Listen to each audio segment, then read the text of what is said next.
السلام علیکم ورحمۃ اللہ وبرکاتہ۔ میرے پیارے آقا علیہ الصلاۃ والتسلیم کے پیارے دیوانوں، خاتون جنت حضرت فاطمۃ الزہرا رضی اللہ تعالیٰ عنہا کی کنیزوں، مکاشفۃ القلوب کے ایپیسوڈ نمبر 101 میں آپ تمام کا استقبال ہے۔ الصلاۃ والسلام علیک یا رسول اللہ، الصلاۃ والسلام علیک یا حبیب اللہ، الصلاۃ والسلام علیک یا نبی اللہ، وعلی آلک واصحابک یا نور اللہ، صلی اللہ تعالی علیہ وسلم۔ باب 78، غیبت و چغل خوری کی مذمت۔ قرآن مجید میں اللہ تعالیٰ نے غیبت کی مذمت فرمائی ہے اور غیبت کرنے والے کو مردار کا گوشت کھانے والے کے مثل قرار دیا ہے، چنانچہ فرمان الہی ہے۔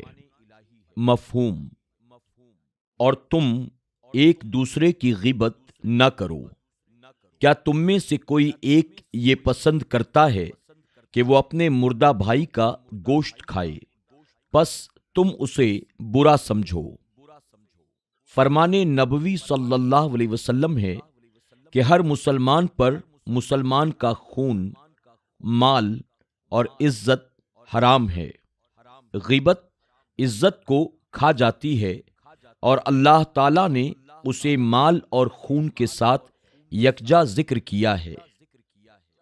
حضرت ابو برزہ رضی اللہ تعالی عنہ سے مروی ہے کہ حضور اکرم صلی اللہ علیہ وسلم نے فرمایا، ایک دوسرے پر حسد نہ کرو، بغض نہ کرو، دھوکہ نہ دو، پیٹھ پیچھے برائیاں نہ کرو اور ایک دوسرے کی غیبت نہ کرو۔ اللہ تعالیٰ کے بندو، بھائی بھائی بن جاؤ۔ حضرت جابر اور حضرت ابو سعید رضی اللہ تعالی عنہما سے مروی ہے، حضور اکرم صلی اللہ علیہ وسلم نے فرمایا کہ غیبت سے بچو، کیونکہ غیبت زنا سے بھی بری ہے، اس لیے کہ آدمی زنا کرتا ہے اور توبہ کرتا ہے تو اللہ تعالیٰ اس کی توبہ قبول فرما لیتا ہے، مگر غیبت کرنے والے کی توبہ اس وقت تک قبول نہیں ہوتی جب تک کہ وہ شخص اسے معاف نہ کر دے جس کی غیبت کی گئی ہو۔ حضرت انس رضی اللہ تعالی عنہ سے مروی ہے، حضور اکرم صلی اللہ علیہ وسلم نے فرمایا کہ معراج کی رات میرا ایک ایسی قوم پر گزر ہوا جن کے چہرے ان کے ناخنوں کے ساتھ باندھے جاتے تھے۔ میں نے کہا، جبرائیل، یہ کون لوگ ہیں؟ جبرائیل علیہ السلام نے کہا، یہ وہ لوگ ہیں جو لوگوں کی غیبت کیا کرتے تھے اور ان کی عزت کو پامال کرتے تھے۔ حضرت سلیمان بن جابر رضی اللہ تعالی عنہ سے مروی ہے کہ میں نے حضور اکرم صلی اللہ علیہ وسلم کی خدمت میں حاضر ہو کر عرض کیا، مجھے ایسا بھلا کام بتلائیے جس سے میں نفع اندوز ہو سکوں۔ حضور اکرم صلی اللہ علیہ وسلم نے فرمایا کہ بھلائی کے کسی کام کو حقیر نہ سمجھ، اور اگرچہ تجھے اپنے ڈول کا پانی پیاسے کے ڈول میں ہی ڈالنا پڑے۔ حضرت براء رضی اللہ تعالی عنہ سے مروی ہے، حضور اکرم صلی اللہ علیہ وسلم نے ہمیں خطاب فرمایا جسے پردہ نشین عورتوں نے اپنے گھروں میں رہ کر سنا۔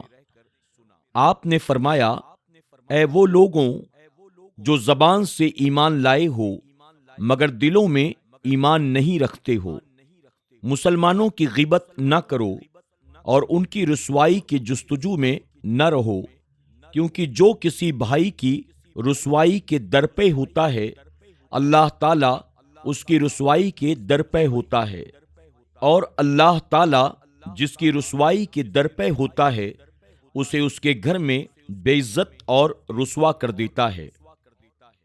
کہا گیا کہ اللہ تعالیٰ نے حضرت موسیٰ علیہ السلام کی طرف وحی فرمائی کہ جو غیبت کے تائب ہو کر مرا وہ آخری شخص ہوگا جو جنت میں جائے گا، اور جو غیبت کرتے کرتے مر گیا وہ پہلا شخص ہوگا جو جہنم میں جائے گا۔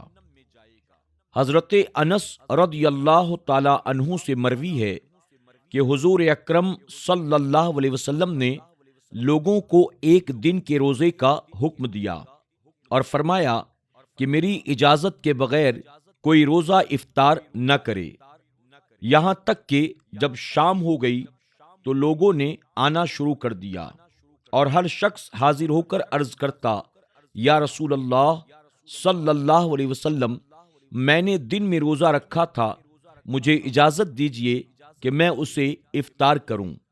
آپ اسے اجازت مرحمت فرماتے۔ اسی طرح لوگ آتے گئے اور اجازت لیتے گئے، یہاں تک کہ ایک آدمی نے آ کر عرض کیا، یا رسول اللہ صلی اللہ علیہ وسلم، میرے گھر کی 2 جوان عورتوں نے بھی روزہ رکھا ہے اور وہ آپ کی خدمت میں آتے ہوئے شرماتی ہیں، اجازت دیجیے تاکہ وہ روزہ افطار کریں۔ حضور اکرم صلی اللہ علیہ وسلم نے منہ پھیر لیا۔ اس نے پھر عرض کیا، آپ نے منہ پھیر لیا۔ اس نے پھر سے عرض کیا تو آپ نے فرمایا، انہوں نے روزہ نہیں رکھا۔ وہ شخص کیسے روزے دار ہو سکتا ہے جس کا دن لوگوں کا گوشت کھاتے گزر جائے؟ تم جاؤ اور انہیں جا کر کہو کہ اگر تم روزہ دار ہو تو کسی طرح قے کرو۔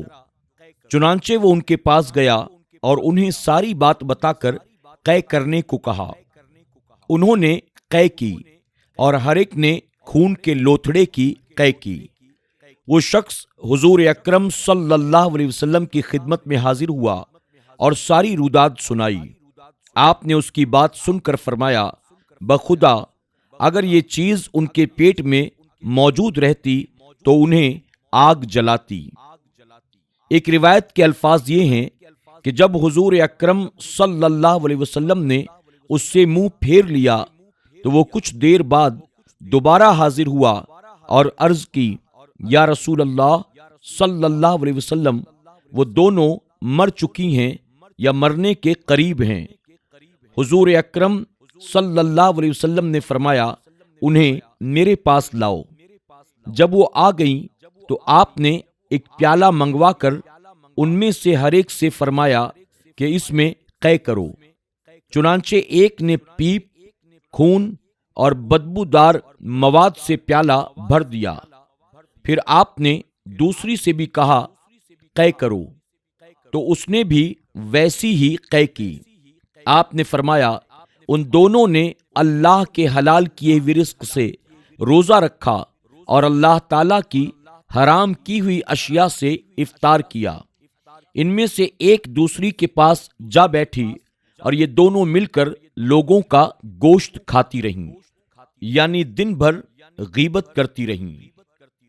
حضرت انس رضی اللہ تعالی عنہ سے مروی ہے، حضور اکرم صلی اللہ علیہ وسلم نے ہم سے خطاب فرمایا اور اس میں سود کی برائیاں اور قباحتوں کا ذکر کرتے ہوئے فرمایا، ایک سودی درہم انسان کے لیے 33 مرتبہ زنا کرنے سے بدتر ہے، اور سب سے بڑا سود کسی مسلمان کی عزت پر ڈاکہ ڈالنا ہے۔ چغل خوری یہ ایک انتہائی بری صفت ہے، فرمان الہی ہے۔ مفہوم: غیبت کرنے والا لوگوں کے ساتھ چغلی کرنے والا ہے۔ پھر فرمایا، متکبر اور اس کے بعد بد نصیب۔ جناب عبداللہ بن مبارک رضی اللہ تعالی عنہ کا قول ہے کہ زنیم ایسے ولد الزنا کو کہتے ہیں جو باتیں پوشیدہ نہیں رکھتا، اور انہوں نے اس جانب اشارہ کیا کہ جو شخص بات مخفی نہیں رکھتا اور چغل خوری کرتا ہے، اس کا یہ فعل اس امر کی دلالت کرتا ہے کہ وہ ولد الزنا ہے، کیونکہ فرمان الہی میں اسی جانب اشارہ ملتا ہے۔ گردن اکڑا کر چلنے والا اور اس کے بعد ولد الزنا۔ یہاں زنیم سے مراد جھوٹے نسب کا مدعی ہے اور فرمان الہی ہے۔ مفہوم: ویل یعنی ہلاکت ہے ہر غیبت کرنے والے ہمزہ کے لیے۔ ایک تشریح کے مطابق ہمزہ کا معنی چگل خور بتایا گیا ہے اور ارشاد الہی ہے جو لکڑیوں کو اٹھانے والی ہے۔ کہتے ہیں کہ یہاں لکڑیوں سے مراد چگلیاں ہیں، کیونکہ وہ باتیں اٹھائے چگلیاں کرتی رہتی تھی۔ ایک اور مقام پر ارشاد الہی ہے۔ مفہوم: پس ان دو عورتوں نے ان کی خیانت کی اور انہوں نے اللہ کی طرف ان دونوں کی کفایت نہ کی۔ کہتے ہیں کہ اس آیت میں دو عورتوں کا تذکرہ ہے۔ ایک حضرت لوط علیہ السلام کی بیوی جو قوم کو حضرت لوط علیہ السلام کے مہمانوں سے خبردار کیا کرتی تھی، اور نوح علیہ السلام کی بیوی جو آپ کو مخبوط الحواس کہا کرتی تھی۔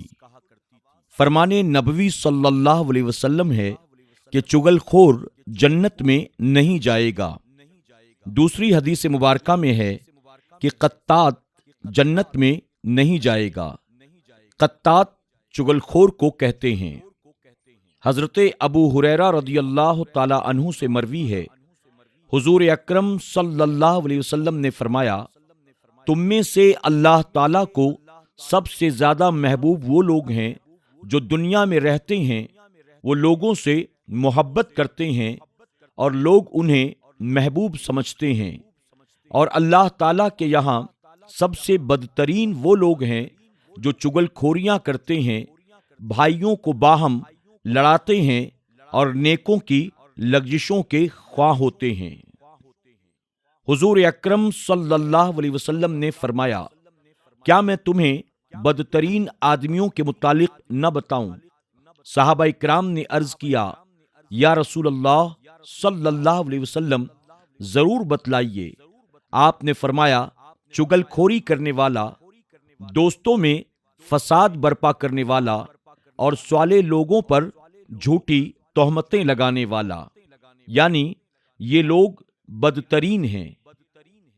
حضرت ابو ذر رضی اللہ تعالی عنہ سے مروی ہے، حضور اکرم صلی اللہ علیہ وسلم نے فرمایا، جو شخص ناحق کسی مسلمان کے متعلق جھوٹی بات پھیلاتا ہے اور اسے ذلیل و رسوا کرتا ہے تو اللہ تعالیٰ اسے قیامت کے دن جہنم میں ذلیل و رسوا کرے گا۔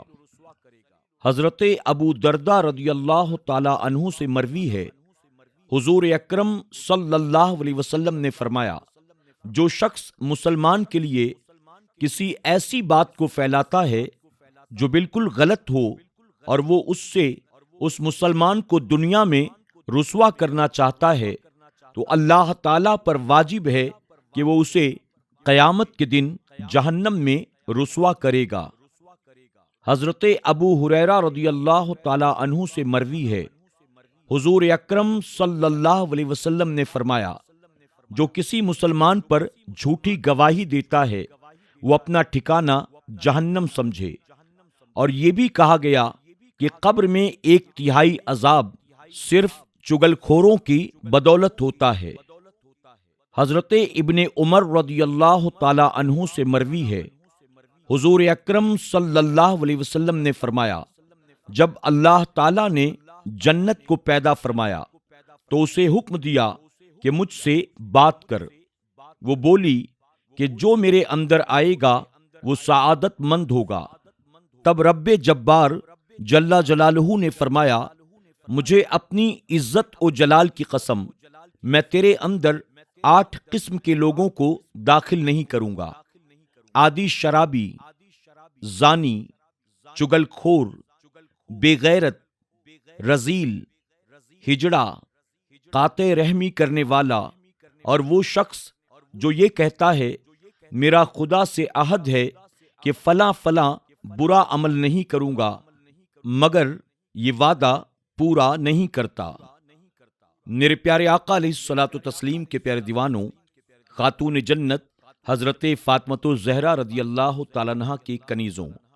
آج کے درس میں بس اتنا ہی، انشاءاللہ اسی باب سے مزید کچھ باتیں ہم کل کے ایپیسوڈ میں بھی سماعت کریں گے۔ میں امید کرتا ہوں آپ نے آج کے درس میں جو کچھ سنا ہے آپ اسے سمجھ گئے ہوں گے، اور ضرور بھی ضرور آپ غیبت سے، چغلی سے اور اپنے مومن بھائی کو لوگوں کے سامنے ذلیل و رسوا کرنے سے پرہیز کریں گے۔ اللہ ہمیں آپ کو سب کو ان باتوں پر عمل کی توفیق عطا فرمائے۔ السلام علیکم ورحمۃ اللہ وبرکاتہ۔